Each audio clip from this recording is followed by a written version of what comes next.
ये कोई साधारण निशान नहीं, ये भगवान विष्णु के असली पद चिन्ह है। लेकिन ये यहाँ किसी पूजा के लिए नहीं, बल्कि एक महाशक्तिशाली असुर की छाती को हमेशा के लिए दबाए रखने के लिए है।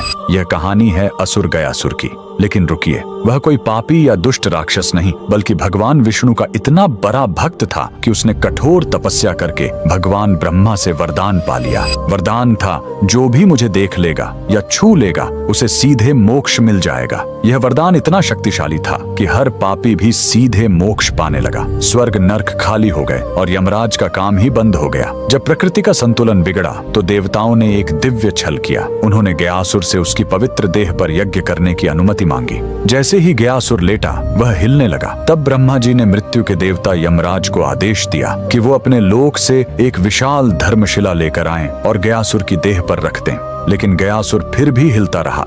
तब उसे स्थिर करने के लिए स्वयं भगवान विष्णु ने उस विशाल धर्मशिला पर अपना दाहिना पैर रख दिया, जो हमेशा के लिए अंकित हो गया। भगवान के स्पर्श से गयासुर खुश था। उसने मृत्यु से पहले भगवान विष्णु से वरदान मांगा, मेरी यह देह दुनिया का सबसे बड़ा तीर्थ बने और जो यहाँ अपने पितरों का पिंड दान करेगा उन्हें सीधे मोक्ष मिलेगा। और भगवान के आशीर्वाद से गयासुर का वही शरीर आज बिहार का पवित्र गया शहर है और जिस स्थान पर विष्णु ने पैर रखा था वहीं पर बना है यह प्रसिद्ध विष्णुपद मंदिर। लेकिन रुकिए, इसी मंदिर के बगल में इस फल्गु नदी में कभी पानी नहीं दिखेगा। क्यों?